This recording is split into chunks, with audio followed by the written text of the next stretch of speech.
Good morning बच्चों। तो बच्चों, हम बीए पार्ट फर्स्ट का फर्स्ट पेपर समाजशास्त्र के सिद्धांत का अध्ययन कर रहे थे। इसके अंतर्गत हम 2 टॉपिक कंप्लीट कर चुके हैं। आज तीसरा टॉपिक का अध्ययन करेंगे कि समाजशास्त्र का जो परिप्रेक्ष्य पढ़ रहे हैं हम, वैज्ञानिक और मानविकी, इन दोनों का अध्ययन करेंगे कि परिप्रेक्ष्य के प्रकार कौन कौन से हैं, वैज्ञानिक और मानविकी। समाजशास्त्रीय परिप्रेक्ष्य को 2 भागों में बांटा गया है। प्रथम प्रकार के अंतर्गत समाजशास्त्रीय जो है वो वैज्ञानिक है, जिसको समाज, समूह, सामाजिक अंतःक्रियाएँ, सामाजिक संबंध, सामाजिक व्यवहार, सामाजिक संरचना, सामाजिक व्यवस्था, सामाजिक अव्यवस्था और उनमें होने वाले परिवर्तन का अध्ययन करता है। दूसरे भाग के अंतर्गत समाजशास्त्री सामाजिक घटनाओं, प्रघटनाओं के अतिरिक्त अन्य सभी घटनाओं, वस्तुओं, तथ्यों आदि का समाजशास्त्रीय दृष्टिकोण से अध्ययन करता है। समाजशास्त्री, अर्थशास्त्री, राजनीति शास्त्री आदि सभी अपने अपने परिप्रेक्ष्य में घटना का अध्ययन करते हैं। समाजशास्त्र का एवं अन्य विज्ञानों के जो परिप्रेक्ष्य हैं उनका एक तुलनात्मक अध्ययन मैं आपको बताना चाहूँगी, जिसके अंतर्गत कुछ बिंदु हैं जो आप नोट कर सकते हैं।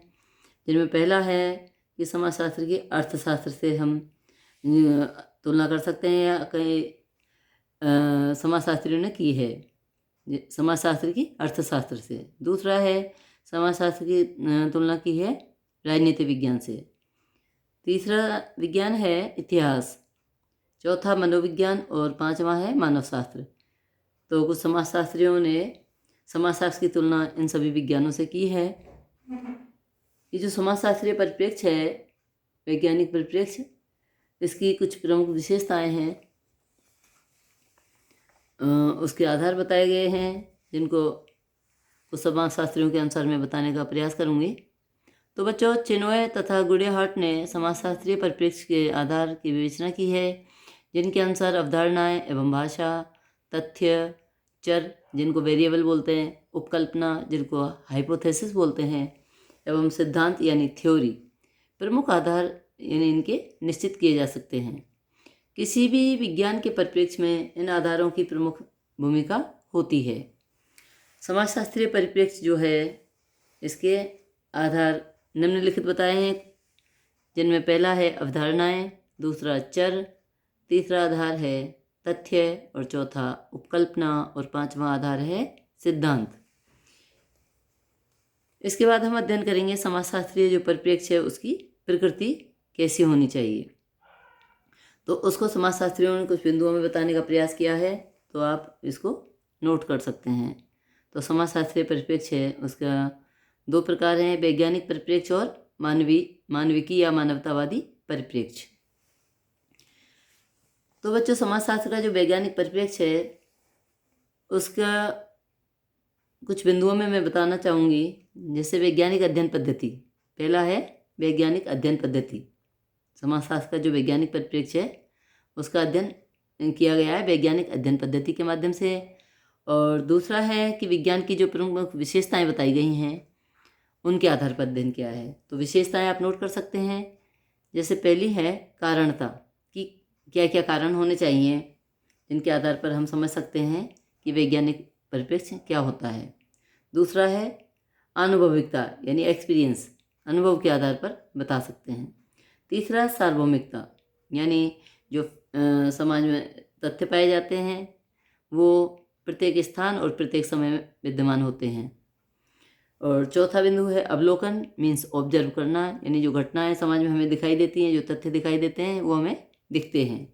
उनका नेक्स्ट पॉइंट है सत्यापन, यानी उनको जांचा परखा जा सकता है कि जो हमने जिन तथ्यों का अध्ययन किया वो सही है या गलत। और सत्यापन के साथ आता है विश्वसनीयता, कि जो हमने तथ्यों का सत्यापन किया है वो विश्वसनीय हैं या नहीं, उन पे हमारे समाज के व्यक्ति विश्वास कर सकते हैं या नहीं, तब जाके उनको हम वैज्ञानिक परिप्रेक्ष्य कह सकते हैं।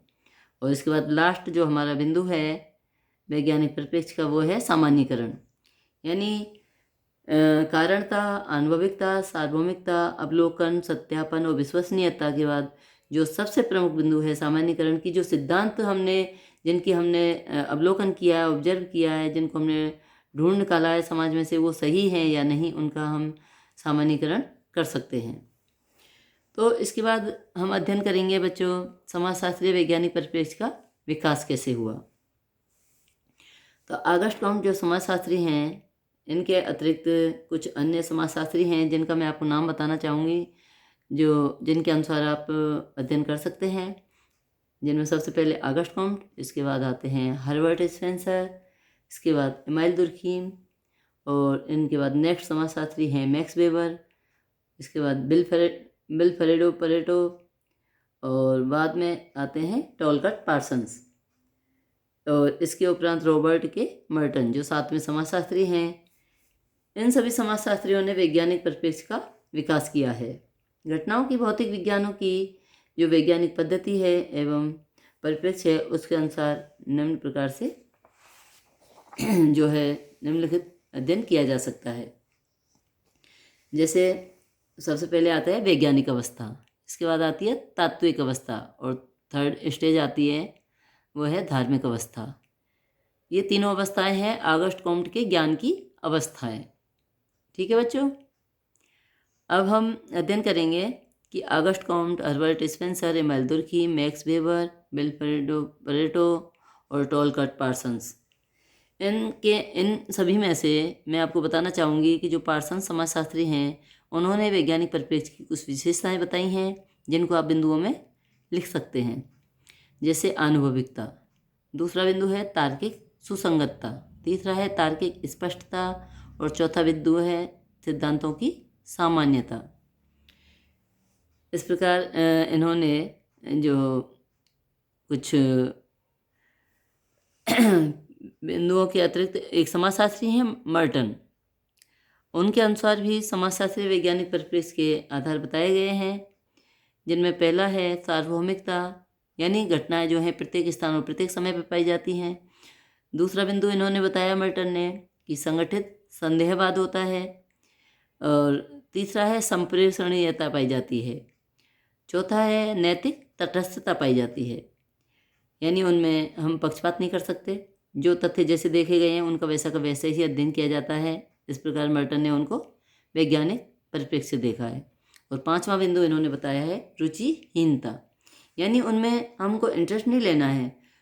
रुचि अगर हम रखेंगे अपना तो उनमें हमारा अनुभव जुड़ जाएगा, अनुभव जुड़ जाएगा तो वो तथ्य नैतिक नहीं रहेंगे, उनमें तटस्थता नहीं आ पाएगी, और वो सार्वभौमिक नहीं रह पाएंगे, संदेहास्पद हो जाएंगे, फिर वो संगठित नहीं रह पाएंगे।